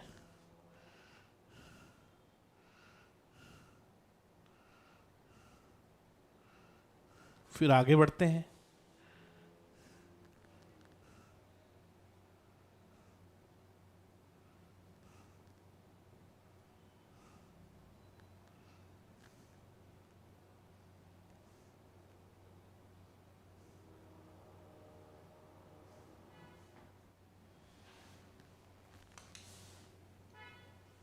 ओके, चलिए आगे बढ़ते हैं। नेक्स्ट क्वेश्चन पे आ जाइए। अब ये एक बड़ा ही कॉमन प्रोफाइल का क्वेश्चन है कि अगर हमारे पास दो पोर्शन ऐड कर दिए हैं और पूछा है कि इनका जो कॉमन सेंटर है या मैग्नेटिक फील्ड क्या होगा। क्या दे रखा है? Magnetic field eight the centre of a wire loop formed by two semi circular wires of radii 2 pi and 4 पाई, मतलब अगर इसका रेडियस r है तो इसका 2r है, carrying a current I 4 ampere as per figure. Magnetic field अगर alpha into 10 की power -7 है तो अल्फा का वैल्यू क्या होगा? तो देखिए क्या ही दिक्कत है। मान लेते करंट कुछ इस तरह से फ्लो करते हुए जा रहा है I, ये करंट इधर गया होगा, इधर से इधर गया होगा I, फिर इधर गया होगा और फिर वापस। ठीक है, अब सेंटर में मैग्नेटिक फील्ड क्या होगा ये हम जानना चाहते हैं। तो सेंटर इस O पे मैग्नेटिक फील्ड होगा ऊपर वाले के कारण कितना, mu naught I upon 2R which is R2. If I say this is R2, this is R1, 2R into half, और ये आएगा इनवर्ड। ये दो वायर के टुकड़ों के कारण यहाँ मैग्नेटिक फील्ड जीरो हो जाएगा क्योंकि ये पॉइंट इनके एक्सिस पे लाई कर रहा है। सर स्टार्टिंग में बोल दिया था मैग्नेटिक फील्ड एक्सिस पे वायर के कारण जीरो होती है। तो बच गया ये वाला सेमी सर्कुलर लूप, इसके कारण किधर आएगा, तो इसमें करंट ऐसे जा रहा है तो इसके कारण इनवर्ट, ऊपर वाले के कारण भी इनवर्ट, इसके कारण भी इनवर्ट, मतलब सर सेम डायरेक्शन ऐड, तो उसमें हो जाएगा mu naught I divide by 2 into ये R2 है, यहां पे R1 आ जाएगा, नंबर ऑफ टर्न इसके भी हाफ। सो कितनी मैग्नेटिक फील्ड बन गई? तो ये बन गया sir mu naught 4 pi into 10 की पावर -7, ठीक है, डिवाइडेड बाय 2, ये तो दोनों में कॉमन आ गया सर, करंट भी दोनों में सेम है। कितना करंट है सर? 4 एम्पियर, ये भी कॉमन आ गया सर, ठीक है, ये हाफ भी कॉमन आ गया सर। तो अंदर क्या बचा? 1/R1 प्लस 1/R2, मतलब 1/2 पाई प्लस 1/4 पाई, और दोनों मीटर में है तो यूनिट कन्वर्जन की टेंशन नहीं है। ठीक है जी, तो ये देखिए क्या हो गया, ये हो गया 3/4 pi multiplied by 2 cancel out हो गया, 4 पाई इंटू 10 की पावर -7। सॉल्व करेंगे तो 4 पाई कैंसिल हो गया, तो ये बन गया 3 इंटू 10 की पावर -7 टेस्ला। ये आ गया मैग्नेटिक फील्ड B नॉट जो कि सेंटर पे होना चाहिए। कंपेयर कीजिए अल्फा इंटू 10 की पावर -7 से, तो यही है वो हमारा अल्फा जो हमें ढूंढना था। मिल गया कि नहीं मिल गया? क्लियर है कि नहीं क्लियर है? अल्फा मिल चुका है भैया, अल्फा का वैल्यू मिल चुका है, कितना है? It is 3। सो ऐसे भी क्वेश्चन बहुत फ्रीक्वेंट है, जैसे कि आप देख सकते हो इसी साल JEE मेन 2024 में पूछा है, ताजा फ्रेश क्वेश्चन है, शिफ्ट 2 के अंदर 27 जनवरी। ठीक है, तो ये और इससे मिलता जुलता क्वेश्चन हमारे आ जाए तो कोई बड़ी बात नहीं होगी। ठीक है, इसी क्वेश्चन पे आगे बढ़ते हैं। नेक्स्ट तरह के क्वेश्चन, क्या क्वेश्चन है देखिए, आपको क्या दे रखा है? आपको दे रखा है कि एक सर्कुलर लूप है, ऐसा कुछ इधर बना लेते हैं, डायग्राम क्लियर नहीं दिख रहा हो तो आपको। एक सर्कुलर लूप है, इस लूप में कुछ पॉइंट्स बनाए हैं। इस सर्कुलर लूप में मान लेते हैं ये इसका सेंटर है, ठीक है,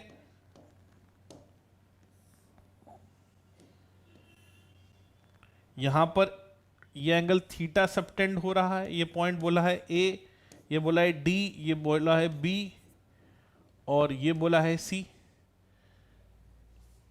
equal current flows in circular segments ACB, इधर और इधर इक्वल करंट फ्लो कर रहा है ACB और ADB में। कई बार ये करंट दे रखा होगा, कई बार हमें निकालना पड़ेगा। निकालना कैसे पड़ता है उसमें बेस क्वेश्चन क्या है अभी बताता हूं करके। एज शोन इन फिगर, ये थीटा 60 डिग्री है तो magnetic field eight the centre क्या होगा? अब यहां पे दिमाग लगाने वाली बात क्या है कि ऊपर वाला जो सेक्शन है उसके कारण मैग्नेटिक फील्ड इनवर्ड है, और जो नीचे वाला सेक्शन है क्योंकि करंट सेम डायरेक्शन में फ्लो कर रहा है, ठीक है, तो इसके कारण मैग्नेटिक फील्ड जो है वो आउटवर्ड है। ऊपर वाले में करंट फ्लो कर रहा है क्लॉकवाइज और नीचे वाले में फ्लो कर रहा है एंटी क्लॉकवाइज, तो दोनों के कारण मैग्नेटिक फील्ड सेंटर पे जो आ रही है वो सेम डायरेक्शन में नहीं आ रही, अपोजिट डायरेक्शन में आ रही है। तो अगर ये एंगल 60 डिग्री मतलब π/3 है, ध्यान दीजिए रेडियंस में कन्वर्ट करके ही बात करना, तो ये जो एंगल होगा ये 300 डिग्री हो जाएगा। 300 डिग्री हो जाएगा मतलब ये 11 नहीं, ये हाँ 5 π/3 हो जाएगा। दिमाग में कैलकुलेशन तो करनी पड़ेगी ना।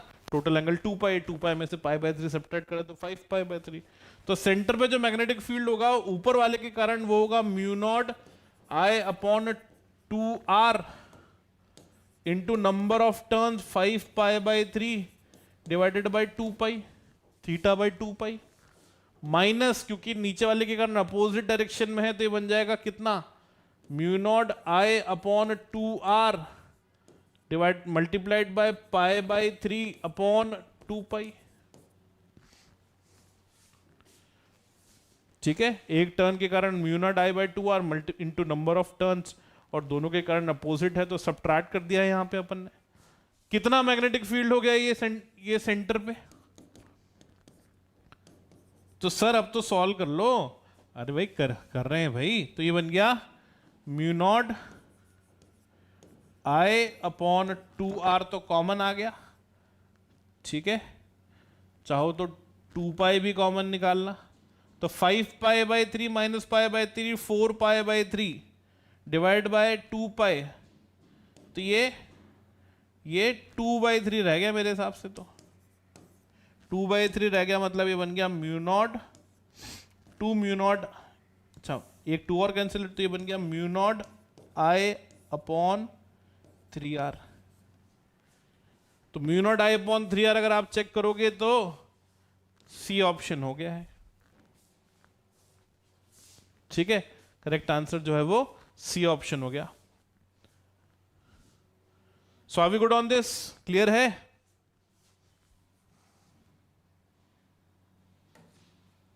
क्लियर है ये सेक्शन, ठीक है। अब इसी पर एक और कैटेगरी के क्वेश्चन बनते हैं। आगे बढ़ने से पहले एक और कैटेगरी के क्वेश्चन बनते हैं, वो किस तरह के बनते हैं, देखो किस तरह के क्वेश्चन बनते हैं एक और कैटेगरी के, कि मान लो ये जो लूप लिया था ना आपने, हाँ जी सर लिया था, इसमें मैंने आपको बताया कि इसको हमने किसी सेक्शन में डिवाइड कर किया, इसको हमने किसी सेक्शन में डिवाइड किया, जी सर किया। ये नीचे वाला सेक्शन थीटा एंगल का, तो ऊपर वाला सेक्शन 2π माइनस थीटा एंगल का, जी सर। मान लेते करंट जो एंटर कर रहा है वो पॉइंट ए से एंटर कर रहा है और जो लीव कर रहा है किसी पॉइंट बी से लीव कर रहा है, जी सर ठीक है। अगर ये पूरा लूप एक ही मटेरियल का बना है, अगर ये पूरा लूप एक ही मटेरियल का बना है, तो करंट जब यहां एंटर करेगा, यहां से मान लेते हैं आई करंट आ रहा है और आई जा रहा है, तो यहां जाकर के तो इधर और इधर बढ़ जाएगा I1 और I2 की फॉर्म में। वहां मुझे बोला गया था, माना गया था कि दोनों में करंट सेम है, ठीक है, बट करंट यहां जाकर के डिवाइड हो जाएगा। अब डिवाइड होगा तो किस रेशियो में डिवाइड होगा, तो सर यहां पे करंट जब डिवाइड होगा तो ऊपर वाला और नीचे वाला जो है उसको पैरेलल कॉम्बिनेशन मानूंगा रेजिस्टर के। पैरेलल कॉम्बिनेशन में करंट डिवीजन जो होता है वो रेजिस्टेंस के इनवर्स रेशियो में होता है कि नहीं। तो यहां पे जो है करंट जो है वो इनवर्स रेशियो में डिवाइड हो जाएगा, तो क्या हो जाएगी इनकी वैल्यू। तो हम बोल सकते हैं कि सर अगर मैं नीचे वाले का रेजिस्टेंस स्मॉल r1 कह दूं, ऊपर वाले का r2 कह दूं, तो नीचे वाले का जो रेजिस्टेंस होगा, अगर रेजिस्टिविटी रो है तो रो, अगर इसका रेडियस r ले लूं तो r थीटा अपॉन a होगा। क्या किया, ये रेजिस्टेंस का फॉर्मूला रो l बाय लगाया। ऐसे ही अगर मैं नीचे वाले पार्ट ऊपर वाले पार्ट का रेजिस्टेंस लिखूंगा तो वो rho r multiplied by 2π minus theta upon a बन जाएगा, क्योंकि उसकी उस आर्क की लेंथ r इंटू 2π-θ। तो यहां से जब मैं रेजिस्टेंस का रेशियो देखूंगा तो वो θ/2π-θ होगा। जब मैं रेजिस्टेंस का रेशियो लूंगा तो वो θ/2π-θ होगा। ठीक है, तो यहां जो करंट का डिवीजन होगा वो इसके इनवर्स रेशियो में हो जाएगा, मतलब दिस इज I2/I1। ठीक है जी। तो अब यहां पर जब मैग्नेटिक फील्ड में लिख रहा हूंगा सेंटर पे नेट मैग्नेटिक फील्ड क्या होगी, या ऊपर वाले पोर्शन और नीचे वाले पोर्शन के मैग्नेटिक फील्ड का रेशियो क्या होगा। आइदर वे दोनों तरह से पूछा जा सकता है कि अगर ऊपर वाले पोर्शन के कारण मैग्नेटिक फील्ड B1 है, नीचे वाले के कारण B2 है, तो B1/B2 क्या होगा, पहले ये कर लेते हैं। तो ये क्या होगा देखो, तो ऊपर वाले के कारण कितनी होगी, म्यू नॉट I जो कि है I1 divided by 2R into number of turns 2π-θ/2π divided by नीचे वाले के कारण क्या होगी, म्यू नॉट उसमें current I2 divided by 2R उसके नंबर ऑफ टर्न्स θ/2π। तो कॉमन चीजें कैंसिल करते हैं, mu naught by 2R mu naught by 2R cancel out हो गया, तो ऊपर बच गया एक रेशियो आ गया I1/I2। 2π कैंसिल आउट हो गया, तो एक रेशियो आ गया 2π-θ/θ। अब I1/I2 जो है वो इसके इनवर्स रेशियो में है। इनवर्स रेशियो में मतलब ये क्या आ जाएगा, ये आ जाएगा, इसको उल्टा करके लिख दो। ठीक है, इसको हम इन्वर्ट करके लिख देंगे। तो इन्वर्ट करके लिखेंगे तो क्या लिखेंगे, θ/, इसको लिखेंगे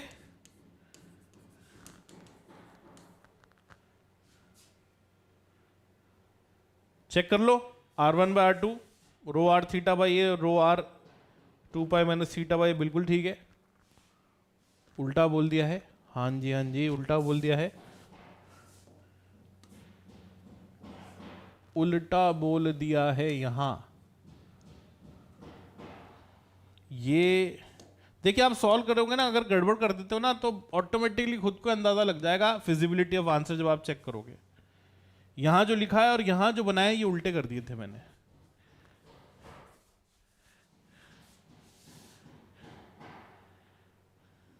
फिर से देख लो, हाँ अभी भी उल्टे ही हैं।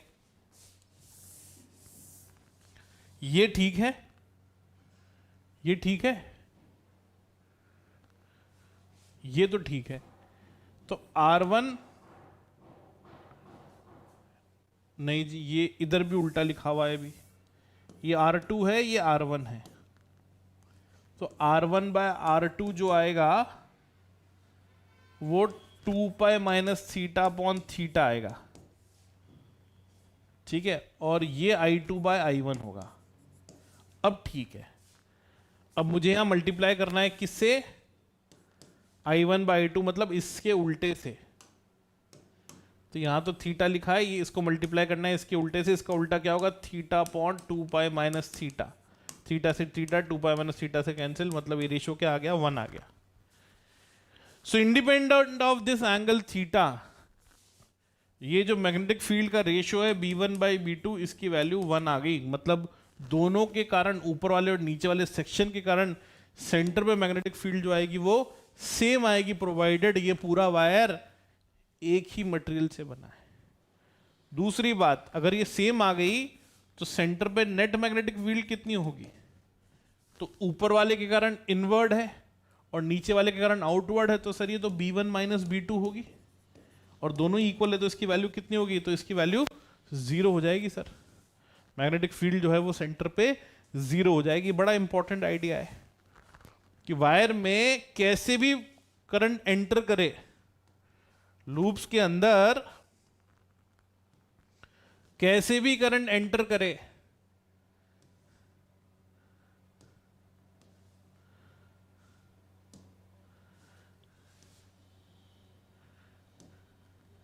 मतलब हो सकता है करंट जो है वो ऐसे एंटर करे और ऐसे लीव करे, रेडियली आए और यहां जाकर के डिवाइड हो जाए और फिर चला जाए। हो सकता है करंट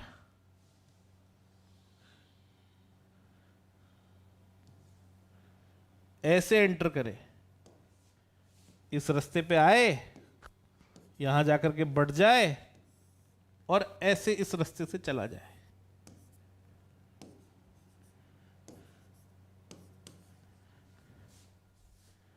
ठीक है, करंट ऐसे आए,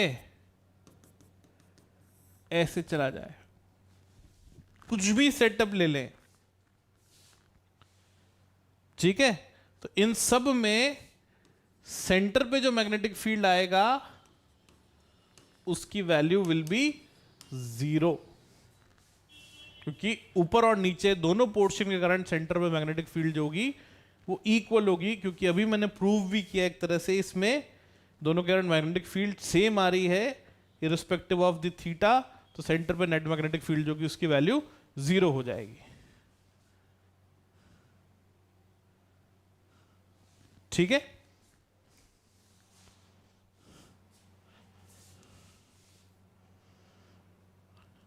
इसी के कंटेक्चुअल एक और चीज है कि मान लीजिए ये एक स्क्वायर फ्रेम हो, ये भी मुझे याद आ गया, ये भी बता देता हूं। इसमें भी अगर करंट एंटर कर रहा है, ठीक है, मान लेते हैं ऐसे एंटर कर रहा है और ऐसे लीव कर रहा है डायगोनली, या ऐसे एंटर कर रहा है, अगर आने वाला करंट और जाने वाला करंट के वायर्स अगर सेंटर से पास कर रहे हैं, करंट यहां आया, यहां और यहां डिवाइड हो गया, करंट यहां गया, यहां और यहां डिवाइड हो गया। ठीक है, करंट कैसे भी आए, अगर वो सेंटर से पास कर रहा है आने वाला करंट और जाने वाला करंट, तो उस केस में अगेन सेंटर पे जो मैग्नेटिक फील्ड होगी इसकी वैल्यू भी 0 होगी।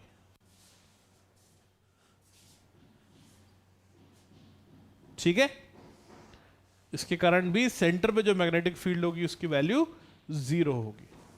ये दो केसेस बड़े इंपॉर्टेंट है, ध्यान रखिएगा, एक लूप वाले और दूसरे ये वाले। ठीक है, एक सर्कुलर लूप या एक स्क्वायर लूप। आगे बढ़ते हैं, देखिए नेक्स्ट तरफ के क्वेश्चन पे चलते हैं। अभी क्या बोल रहा है, long solenoid carrying a current produces a magnetic field B along its axis if the current is doubled and number of turns per centimetre is half the new magnetic field is.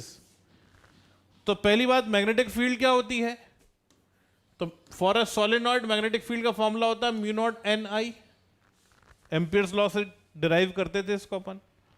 तो centre magnetic field mu naught N आई। अब N number of turns होते हैं per unit length, N जो है वो number of turns है per unit length, और I current है। तो यहां पे क्या किया, नंबर ऑफ टर्न्स जो है वो मान लेते पहले मैग्नेटिक फील्ड बी नॉट थी, ये बी नॉट है। अभी क्या किया, नंबर ऑफ करंट को डबल कर दिया, नंबर ऑफ टर्न्स हाफ कर दिए, तो n की जगह n/2 आ गया, लेकिन करंट की जगह 2i आ गया। तो ये तो अभी भी म्यू नॉट एन आई आ रहा है, म्यू नॉट एन आई ही आ रहा है, मतलब हम हो सकते हैं मैग्नेटिक फील्ड अभी भी उतनी ही है जितनी पहले थी, मतलब बी किसके बराबर है, बी नॉट के। तो मैग्नेटिक फील्ड अभी भी सेम ही रहेगी, बी के बराबर ही, जितनी पहले थी उतनी अभी भी है। ठीक है, moving to the next question. ये क्वेश्चन देखिए, इस तरह के क्वेश्चन भी बड़े इंपॉर्टेंट हैं। क्या क्वेश्चन है देखिए, और एम्स 2017 में पूछा हुआ सवाल भी है। जैसे क्या क्वेश्चन है,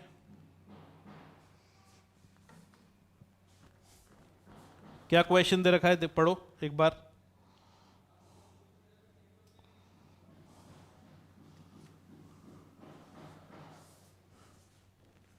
क्या क्वेश्चन है, a wire is turned into circles with 100 turns of radius 35 centimetre.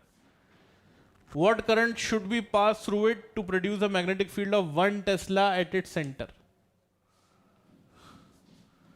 कि हमने क्या किया, एक वायर लिया और उससे एक लूप बनाया जिसके 100 टर्न्स हैं, ठीक है, इन सब का रेडियस दे रखा है और इसमें कुछ करंट पास किया आई। अब कितना करंट पास करे कि सेंटर में मैग्नेटिक फील्ड जो है वो 1 टेस्ला के बराबर हो जाए। तो सिंपल फॉर्मूला लगाना है। मैग्नेटिक फील्ड का फॉर्मूला क्या होता है? तो मैग्नेटिक फील्ड का फॉर्मूला हो गया mu naught N I upon 2r। Mu not का वैल्यू हम जान रहे हैं 4/10⁻⁻⁷। नंबर ऑफ टर्न्स कितने दे रखे हैं? 100। आई की वैल्यू निकालनी है, आई डिवाइडेड बाय 2r। आर की वैल्यू कितनी दे रखी है? 35 × 10⁻⁻²। और ये कितना बना देना है? 1 के बराबर। तो ये हमारा आंसर होना चाहिए, ठीक है, ये हमारा आंसर होना चाहिए। क्या होगा देखो आंसर यहां सॉल्व करोगे तो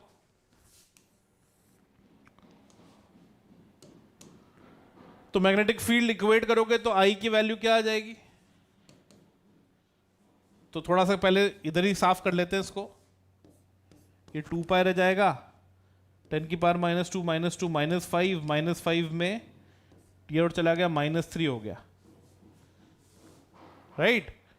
तो आई जो है वो बन जाएगा एक तरह से 35 × 10⁻³ डिवाइडेड बाय 2 पाई। अब 35/2 पाई तो ये होता है 3.14, तो ये हो जाएगा लगभग 6.28 के आसपास। तो डिवाइड करोगे तो देखो लगभग 5 कुछ आएगा, 5 पॉइंट समथिंग,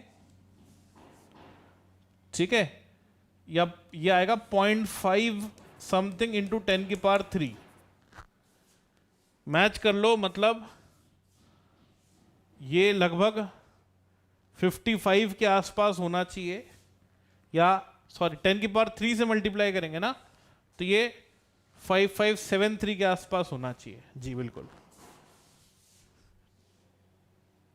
ठीक है। तो करेक्ट आंसर जो है वो 3rd ऑप्शन हो जाना चाहिए। नेक्स्ट क्वेश्चन को देखो। नेक्स्ट क्वेश्चन क्या है? नेक्स्ट क्वेश्चन क्या है? Circular coil of radius R carries a electric current.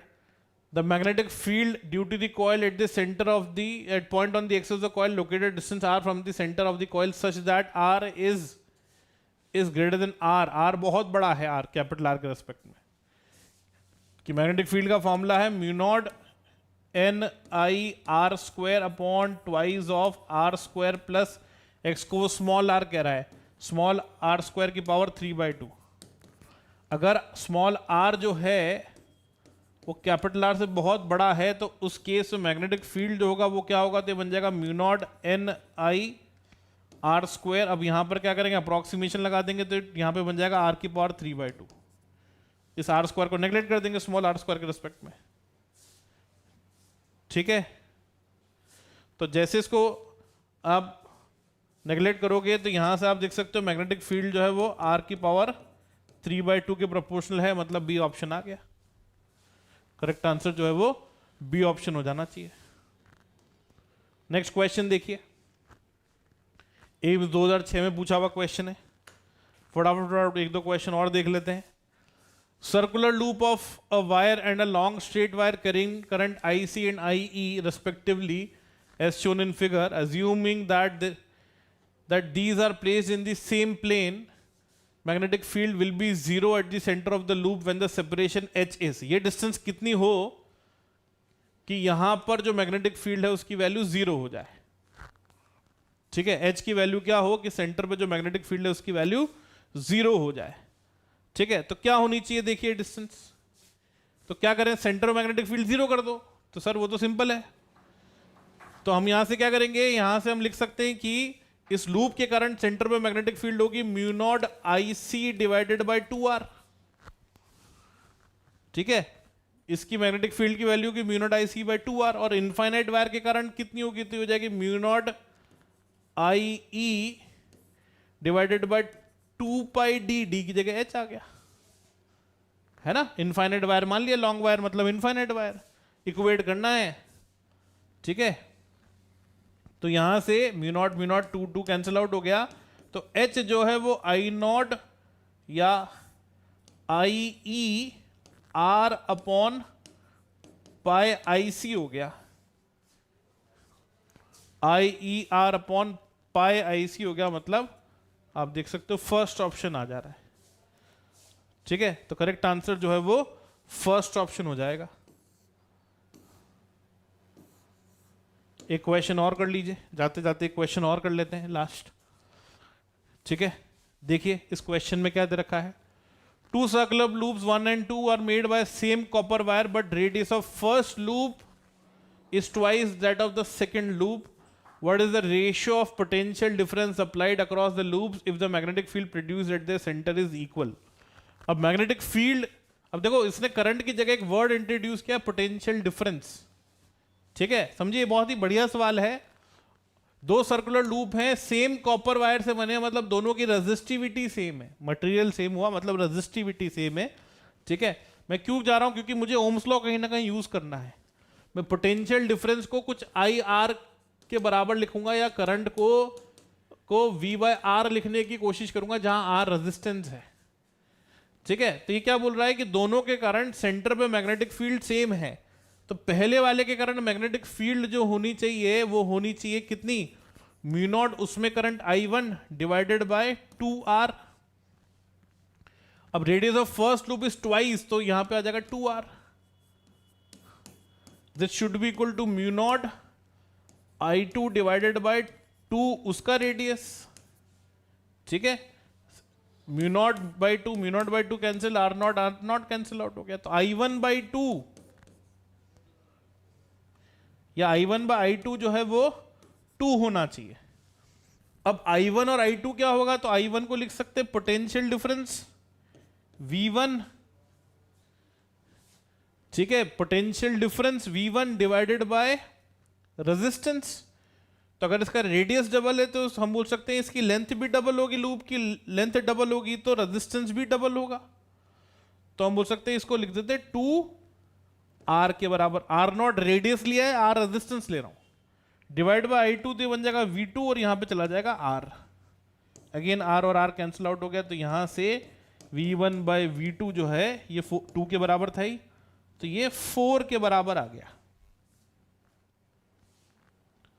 ठीक है। तो पोटेंशियल डिफरेंस का जो रेशियो है वो 4 होना चाहिए, मतलब सेकंड ऑप्शन आंसर होना चाहिए, ठीक है।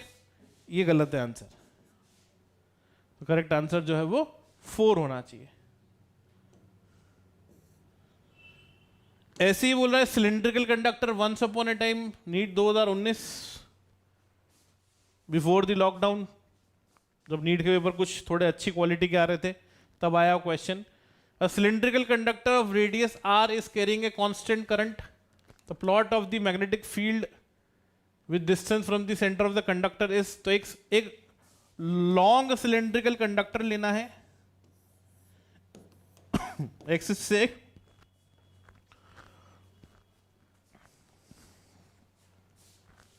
कुछ डिस्टेंस पे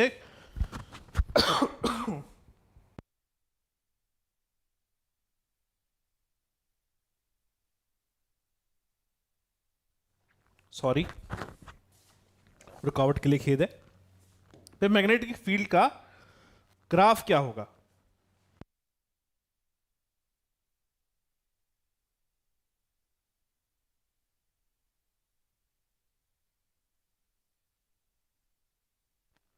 तो मैग्नेटिक फील्ड का ग्राफ क्या होगा, देखो तो अंदर तो मैग्नेटिक फील्ड होती ही नहीं है, तो ये भी नहीं हो सकता, ये भी नहीं हो सकता, ये भी नहीं हो सकता, तो सेकंड ऑप्शन ही आंसर होना चाहिए। फिर अगर आप लॉजिकली भी देखो तो अंदर मैग्नेटिक फील्ड होती नहीं है, बाहर ये बिहेव करता है इनफाइनाइट वायर की तरह ही, तो बाहर जो मैग्नेटिक फील्ड का फॉर्मूला वो mu naught I upon 2R जैसा ही होना चाहिए, मतलब मैग्नेटिक फील्ड जो है बाहर वो R के इनवर्सली प्रोपोर्शनल होनी चाहिए, मतलब ग्राफ हाइपरबोलिक ही होना चाहिए, मतलब यही होना चाहिए। तो करेक्ट आंसर जो है वो सेकंड ऑप्शन होना चाहिए। अगर ये हॉलो हो अगर ये हॉलो हो, अगर हॉलो होगा तो आंसर हो गया 2।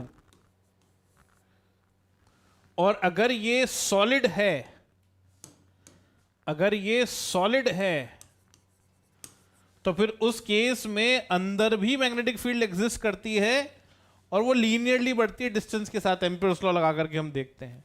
तो उस केस में आंसर आएगा 3। हॉलो लेंगे तो 2 और सॉलिड लेंगे तो 3।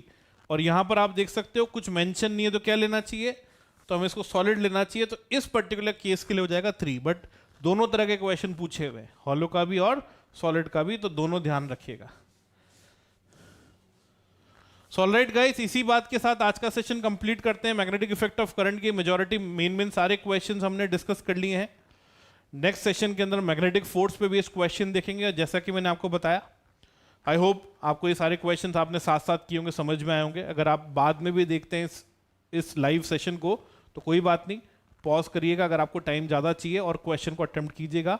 और लास्ट में स्कोर बनाइएगा कितने क्वेश्चन आप खुद से कर पा रहे हैं और कितने आपको मदद की जरूरत पड़ रही है। तो उससे आपको पता पड़ेगा आप कितने एग्जाम रेडी हो चुके हैं। फॉर्मूले भी आपको ध्यान है कि नहीं है, चेक करते जाइएगा। तो इसी बात के साथ आशा करते हुए कि आप लोगों को समझ में आएगा और इसी तरह से आप आगे और एफर्ट करते रहेंगे, जैसे कि हम तो कर ही रहे हैं। आप भी साथ साथ अपना 100% देंगे और बेहतर जाने की तरफ अग्रसर होते रहेंगे। सो इसी बात के साथ let me sign off. Bye bye. Myself APJ sir Ankit Jain. इसी बात के साथ कहता हूँ आपको अलविदा।